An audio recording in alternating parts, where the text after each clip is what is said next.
السلام عليك يا سيدي يا رسول الله الله وعلى آلك وأصحابك يا سيدي يا حبيب الله. الصلاة والسلام عليك يا سيدي يا رسول الله وعلى آلك وأصحابك يا حبيب الله. نحمده ونصلي على رسوله الكريم. أما بعد فأعوذ بالله من الشيطان الرجيم. بسم الله الرحمن الرحيم. إن الله وملائكته يصلون على النبي يا أيها الذين آمنوا صلوا عليه وسلموا تسليما. اللهم صل على محمد وعلى آل محمد. الصلاة والسلام عليك يا سيدي يا رسول الله وعلى آلك وأصحابك يا سيدي يا جد الحسن والحسين.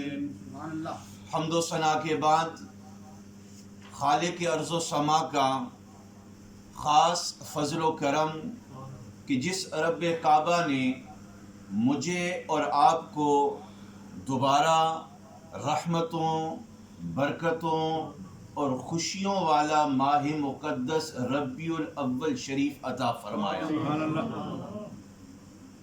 5 ربیع الاول شریف کی آج یہ خوبصورت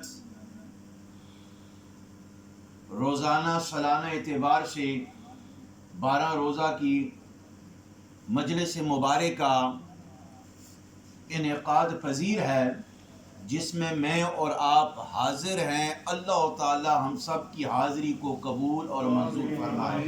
آمین. حسب معمول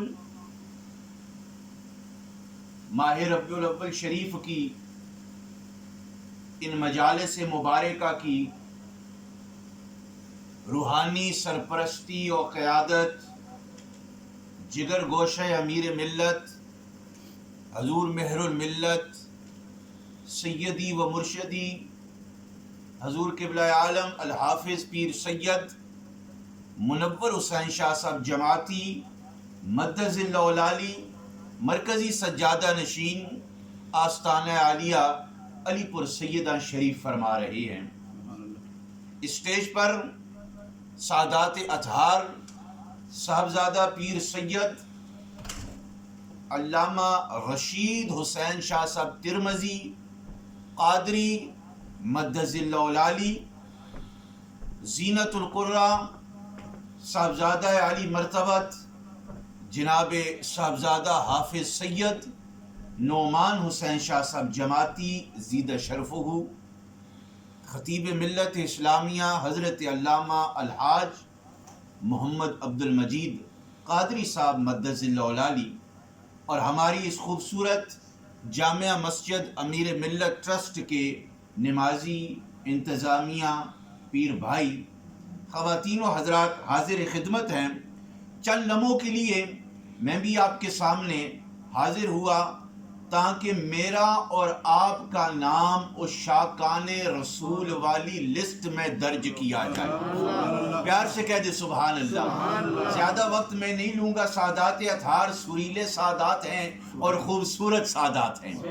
یہ بازوق انشاءاللہ ایسی حاضری لگائیں گے کہ ہم سب کے سینے کو مدینہ بنا دیں. قرآن و مجید کا آپ مطالعہ فرمائیں تو قرآن و مجید کے مختلف آیات بینات میں مختلف چیپٹرز اور پہلوؤں کے اندر خالق ارض و سما رب کعبہ نے اپنے محبوب کریم سید عالم حضرت محمد مصطفیٰ صلی اللہ علیہ وآلہ بیتہ وسلم پاک کی ہر شان، ہر صفت، ہر خوبی، ہر مقام، ہر مرتبہ اللہ نے قرآن میں بیان فرمایا.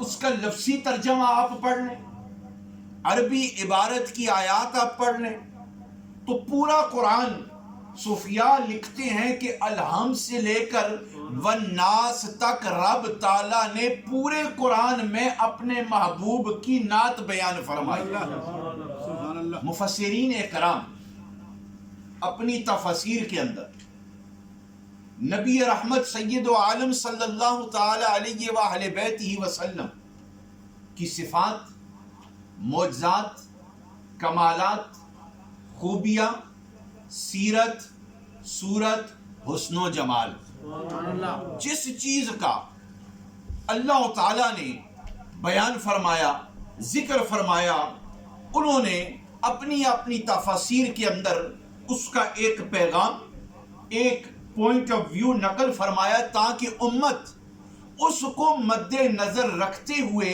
اپنا عقیدہ اور ایمان پختہ کرنے کے لیے واضح طور پر قرآن و سنت کی روشنی میں بتایا گیا کہ اللہ کی توحید کے بعد، اللہ کی وحدانیت کے عقیدے کے بعد ایمان کو کامل اور اکمل کرنے کے لیے نسبت رسول کی ضرورت ہے. سبحان اللہ. سبحان اللہ. نسبت مصطفیٰ جان رحمت پہ لاکھوں سلام علیہ السلام کی ضرورت ہے. بے شک. چند تفاسیر حاضر خدمت ہیں. تفسیر مظہری میں خواجہ ثناء اللہ پانی پتی مجددی رحمت اللہ علیہ والیوم نمبر 12 کے اندر آپ درج فرماتے ہیں، لکھتے ہیں کہ انسان جس وقت اللہ کی توحید پہ ایمان لائیں، اللہ کو وحدہ لا شریک مانے، اس ایمان پر تصدیقم بالقلب والی مور لگانے کے لیے، ایمان کامل ہونے کے لیے ضروری ہے کہ وہ رسول اللہ کی نبوت پہ ایمان لائے. سبحان اللہ. اگر وہ اللہ اللہ کرتا رہے، اللہ کو مانے، لیکن رسول اللہ کی نبوت اور ختم نبوت کا منکر ہو، وہ کفر میں رہے گا. ایمان اس وقت آئے گا جس وقت وہ جان اور تن اور من سب کچھ رسول اللہ کی ذات پہ قربان ہو جائے. سبحان اللہ. سبحان اللہ. تفسیر ابن کثیر میں اور تفسیر طبری میں یہ بات بیان کی گئی کہ جس وقت انسان نماز پڑھتا ہے اور نماز کے دوران سورہ فاتحہ میں علامہ صاحب وہ پڑھتا ہے ایاک نعبد و ایاک نستعین کے بعد کیا پڑھتا ہے؟ اہدنا الصراط المستقیم، کہ یا اللہ مجھ کو سیدھا راستہ دکھا، مجھ کو سیدھا راستہ دکھا. ان دونوں تفاسیر کے اندر اس آیت کو حوالے کے طور پر پیش کرنے کے بعد فرمایا کہ سیدھا راستہ ہدایت پانے کے لیے، روشنی اور ہدایت حاصل کرنے کے لیے رسول اللہ کے وسیلے کی ضرورت ہے. جس وقت رسول اللہ کا وسیلہ انسان کو مل جائے گا، خود بخود رب کعبہ اس کو صراط مستقیم والا راستہ بتا دے گا. سبحان اللہ. سبحان اللہ. آگے چلیں. اعلیٰ حضرت فاضل بریلوی رحمت اللہ علیہ تفسیر کنز الایمان میں آپ لکھتے ہیں کہ رسول اللہ صلی اللہ تعالی علیہ وسلم کی شفقت، آپ کی محبت، آپ کا اخلاق صرف مسلمانوں اور مومنوں کے لیے نہیں تھا، بلکہ جو منافق تھے، اندر سے کفر تھا، باہر سے اسلام ظاہر کرتے تھے، فرمایا کہ رسول اللہ کی شفقت اور آپ کا اخلاق نہ ماننے والے دشمنوں کے اوپر بھی محبت کے ساتھ پیش کیا جاتا تھا. سبحان اللہ. اب دیکھیں کہ مختلف تفاسیر کے اندر رسول اللہ صلی اللہ تعالی علیہ وسلم کا مقام اور مرتبہ بیان کیا گیا کہ جو میں اور آپ ماہ ربیع الاول شریف میں سادات اطہار کی سرپرستی اور قیادت میں کوشش یہ کی جاتی ہے کہ رسول اللہ صلی اللہ تعالی علیہ وسلم کی زندگی مبارک کا ایک پہلو بھی بیان کیا جائے مختصراً، اور اس کو اپنانے کی کوشش کی جائے کہ میرے رسول کو اللہ تعالیٰ نے کتنی بلندی والا مقام عطا فرمایا، اور اسی کو ہم مد نظر رکھتے ہوئے اب آپ دیکھیں کہ صوفیہ میں رسول اللہ صلی اللہ تعالی علیہ وسلم، آپ کی زندگی ہو، آپ کی ہجرت ہو، آپ کا سفر ہو، مسجد میں امامت ہو، چلتے چلتے تبلیغ ہو، ہر معاملہ، ایون کہ آپ کا آرام فرمانا بھی ہو، آپ جب سویا کرتے تھے آرام فرمایا کرتے تھے، زندگی کے 12 ربیع الاول شریف کے روز سے لے کر آخری سانس تک ساری زندگی کا ہر لمحہ ہمارے لیے مشعل راہ ہے۔ سبحان اللہ۔ ہم اگر اسے اپنانے کی کوشش کریں اور مقام اور مرتبہ دیکھیں، حضرت سلطان العارفین برہان الواصلین سلطان باہو رحمت اللہ علیہ اپنی ایک طریقت کی کتاب میں لکھتے ہیں کہ یہ لفظ محمد صلی اللہ علیہ وسلم، اس کے 4 حروف ہیں، کتنے؟ 4، میم، ہا، میم، دال۔ سلطان باہو رحمت اللہ علیہ لکھتے ہیں کہ اللہ تعالیٰ نے ان 4 حروف کی برکت سے زمین، آسمان اور پوری کائنات کو روشن اور منور فرما دیا۔ ان 4 حروف کی وجہ سے پوری کائنات میں جو روشنی ہے وہ اور نورانیت ہے وہ انہی 4 حروف کی وجہ سے ہے۔ اور یہ نسبت اور تعلق کی بات ہے۔ اب دیکھیں کہ ایک بڑی خوبصورت روایت ملتی ہے کہ رسول اللہ صلی اللہ تعالی علیہ وسلم موجود تھے کہ ایک خاتون آئی اور وہ خاتون عرض کرنے لگی، یا رسول اللہ صلی اللہ تعالی علیہ وسلم، میں نے محبت کے لیے اپنے خود ہاتھوں سے ایک چادر سی ہے، ایک چادر تیار کی ہے، یہ میں بطور تحفہ آپ کی بارگاہ نبوت میں پیش کرنا چاہتی ہوں۔ رسول اللہ صلی اللہ تعالی علیہ وسلم نے قبول فرمایا، فرمایا ٹھیک ہے۔ خاتون چلی گئی۔ صحابہ کی جماعت میں سے ایک صحابی کھڑا ہوا، عرض کرنے لگا، یا رسول اللہ صلی اللہ تعالی علیہ وسلم، یہ چادر مجھ کو پسند آ گئی ہے، آپ مجھے عنایت فرما دیں۔ سبحان اللہ۔ حضور علیہ الصلوۃ والسلام مسکرا کر فرمانے لگے، ابھی میں اسے تھوڑی دیر کے لیے پہنتا ہوں تاکہ جس خاتون نے دی ہے وہ خوش ہو جائے گی، میں ابھی تبلیغی دورے پہ جا رہا ہوں، تھوڑے دیر کے بعد واپس آؤں گا تو یہ چادر میں تجھے عنایت کر دوں گا۔ مصطفیٰ جان رحمت پہ لاکھوں سلام علیہ السلام چادر اوڑے ہوئے تشریف لے گئے۔ کچھ صحابہ اس صحابی سے پوچھنے لگے، بھئی آپ کو معلوم ہے کہ یہ دربار رسالت ہے؟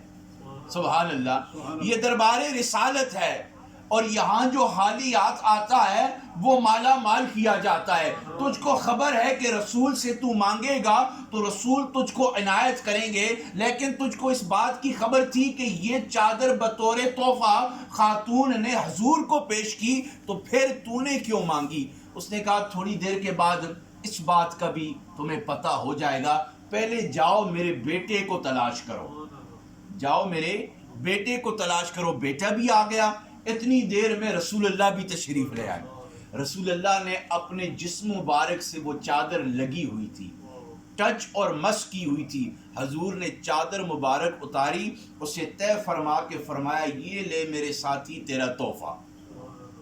اس نے قبول کر لیا۔ اب صحابہ سوچنے لگے بھئی کیا معاملہ ہے؟ حضور اپنے حجرے شریف میں تشریف لے گئے، ہاں بھئی آپ کا بیٹا آ گیا۔ بیٹا عرض کرنے لگا، ابا جان کیا بات ہے، آپ نے فی الفور بلایا، کیا حکم ہے؟ تو والد کہنے لگا کہ یہ چادر وہ چادر ہے جو میرے محبوب کے جسم کے ساتھ لگ چکی ہے، میرے محبوب کے جسم کے ساتھ مس ہو چکی ہے، ٹچ ہو چکی ہے۔ بیٹا کہنے لگا، جی ابا کیا حکم ہے؟ فرمایا، اس کو سنبھال کے رکھنا، جس دن میری موت واقع ہوگی، مجھے قبر میں دفنایا جائے گا تو رسول اللہ کے جسم نبوت کے ساتھ جو چادر اطہر مس ہو چکی ہے اسے میری قبر میں رکھ دینا، تاکہ فیضان مصطفیٰ کے تبرک کی برکت سے رب تعالیٰ مجھے عذاب سے بری کر دے گا۔ یہ کیسا نسخہ اور طریقہ صحابہ سے ہمیں ملا کہ رسول کے جسم کے ساتھ جو تبرک لگ جائے، جو چیز لگ جائے، وہ اتنی شان والی ہو جاتی ہے، اور صحابہ کا عقیدہ ہے کہ وہ باعث تبرک اور باعث بخشش ہو جاتی ہے۔ میں ان نادانوں کو یہ مثال پیش کر کے عرض کرنا چاہتا ہوں کہ جو چادر رسول کے جسم کے ساتھ لگ جائے وہ باعث مغفرت اور عقیدہ صحابہ ہو جاتی ہے، تو وہ نفوس قدسیہ اور وہ ہستیاں اور وہ جسم مبارک کہ جن کا جسم رسول کے ساتھ تو نہیں لگا، وقت رسول کے ساتھ تو نہیں گزرا، لیکن ان رگوں میں رسول کا خون چل رہا ہے، ان ہستیوں کے بارے میں کیا حال ہوگا؟ کیا خیال ہوگا آپ کا؟ آل نبی اولاد علی، اگر حضور کا ہم دور نہ پا سکے، حضور کے تبرکات ہم حاصل نہ کر سکے، تو اتنی بڑی نعمت اس وقت ہمارے پاس موجود ہے کہ سرکار دو عالم کی آل اولاد ہمارے پاس موجود ہے۔ آل اولاد سے فیض حاصل کرو، آل اولاد سے نسبت حاصل کرو۔ آل اولاد راضی ہو گئی تو سمجھ لینا کہ کل خدائی راضی ہو جائے۔ یہ میں نے آپ کو کئی مرتبہ ماہ محرم الحرام شریف میں اس بات پر بحث کی اور عرض کیا کہ ان حضرات کا مقام اور مرتبہ، لیکن کیونکہ میلاد شریف کی محفل ہے اور آگے چلتے ہیں، بات سمیٹتا ہوں تاکہ بعد میں سید صاحب سے ہم خوبصورت کلام بھی سماعت کر سکیں۔ رسول اللہ کو اتنا بڑا اعلیٰ مقام اور مرتبہ، آپ دیکھیں ماہ ربیع الاول شریف کا چاند جس وقت صبح سحری کے وقت حضرت عبداللہ اور حضرت آمنہ کے گھر جلوہ گر ہوتا ہے، سیرت نگار لکھتے ہیں کہ رسول اللہ کی آمد کی برکت کی وجہ سے اما آمنہ کیا فرماتی ہیں؟ خرج منی نور، میرے جسم سے نور نکلا، اور ایسا نور سیرت نگار لکھتے ہیں کہ مکہ نہیں، مدینہ نہیں، مملکت عربیہ نہیں، بلکہ پوری کائنات 12 ربیع الاول شریف کے سحری کے وقت رسول اللہ کی آمد کی وجہ سے نور علی نور ہو جاتی ہے۔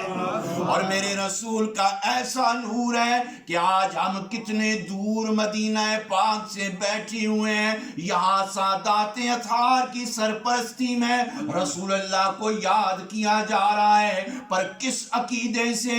اس عقیدے سے کہ حب احمد ازل ہی سے سینے میں ہے، پیار سے کہہ دے سبحان اللہ۔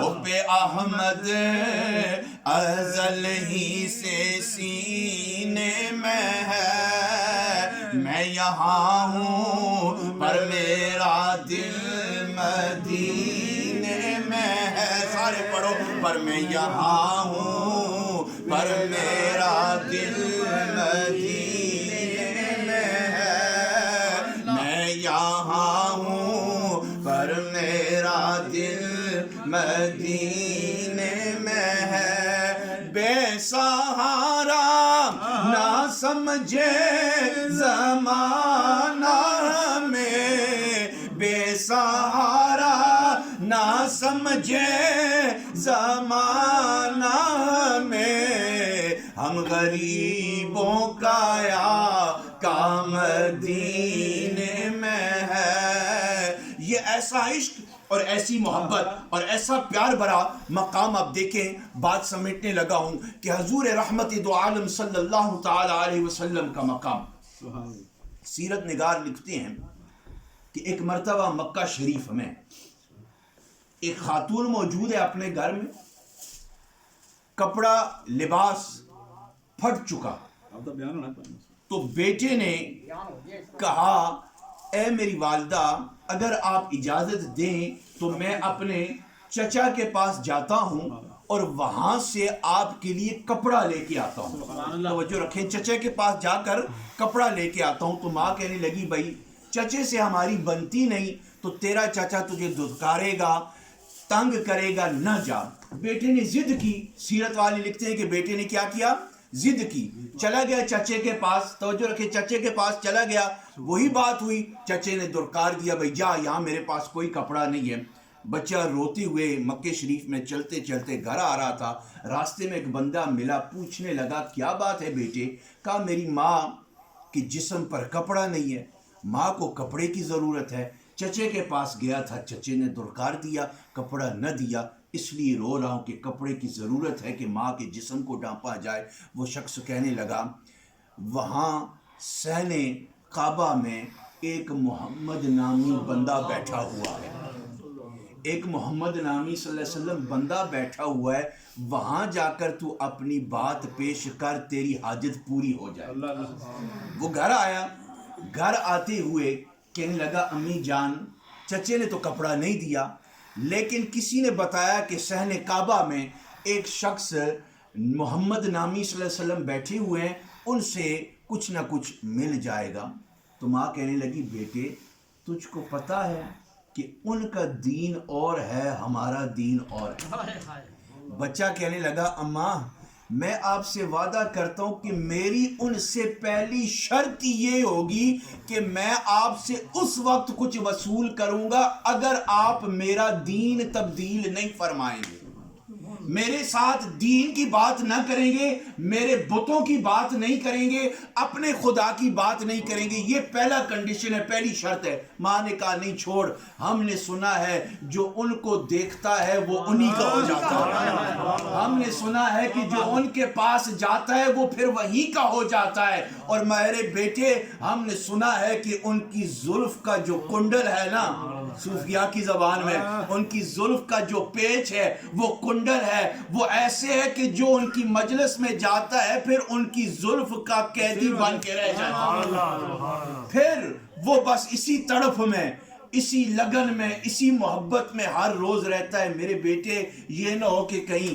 میں تجھ سے دور ہو جاؤں یا تو مجھ سے دور ہو جا, نہ جا. بیٹے نے کہا نہیں آپ فکر نہ کریں. گئے, حضور وہاں پر محض عبادت میں مصروف تھے. سبحان اللہ. حضور نے فرمایا, نگاہ نبوت اٹھا کر فرمائی بچے کیا بات ہے؟ بچے نے عرض کیا کہ اے مسلمانوں کے نبی, پہلی بات یہ ہے کہ مجھے آپ نے تبلیغ نہیں فرمانی, اور میرے بتوں کو برا بلا نہیں کہنا, اور توحید کی کوئی بات نہیں کرنی. سرکار نے مسکرایا, سبحان اللہ, اور ایسے مسکرائے کہ پورا صحن حرم مصطفیٰ کی مسکراہٹ سے مسکرائے.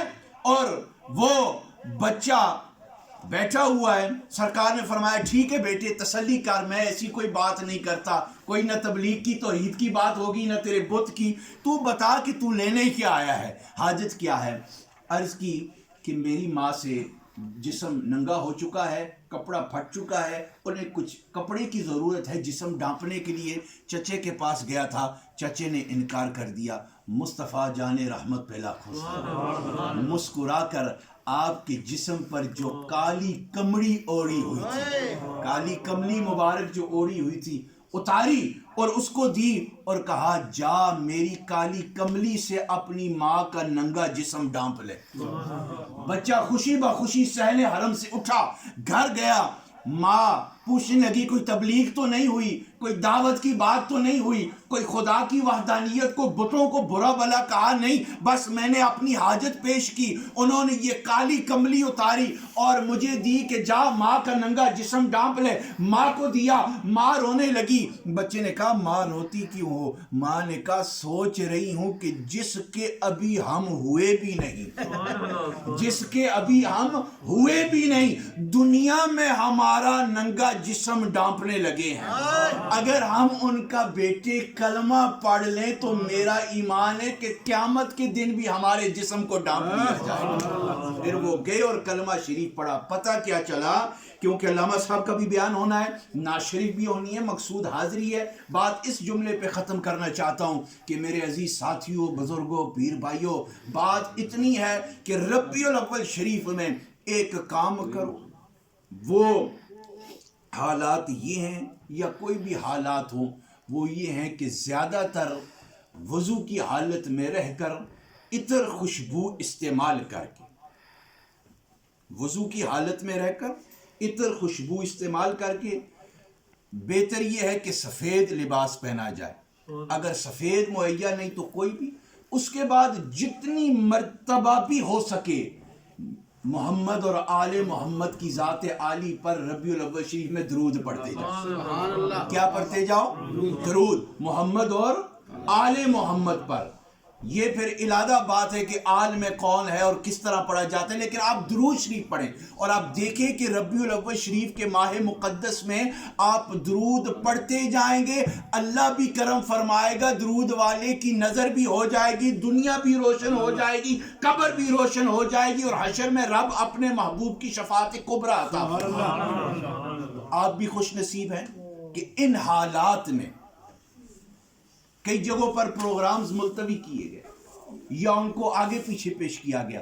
یہ میں سمجھتا ہوں کہ ہمارے آستانہ عالیہ علی پور سیدہ شریف کا خاص حصہ ہے، اور ہماری مسجد انتظامیہ کا خاص اہتمام ہے کہ ان قوانین قانون کو مد نظر رکھتے ہوئے بھی ذکر نبی اور آل نبی جاری ہے. اور آپ خوش نصیب ہیں کہ اللہ نے آپ کو موقع عطا فرمایا، آپ گھروں سے اٹھ کر سوشل ڈسٹنسنگ کو مد نظر رکھتے ہوئے یہاں پر تشریف لے آئے. اللہ تعالیٰ میری اور آپ کی حاضری قبول اور منظور فرمائے. میں سادات پاک کا دل کی اتھاہ گہرائیوں سے مشکور ہوں کہ ہمیشہ مجھ پہ شفقت فرماتے ہیں، محبت فرماتے ہیں، سرپرستی فرماتے ہیں. اللہ تعالیٰ ان شہزادوں کا سایہ ہمارے سروں پر تا دیر تک قائم اور دائم فرمائے. وآخر دعوانا ان الحمدللہ رب العالمین.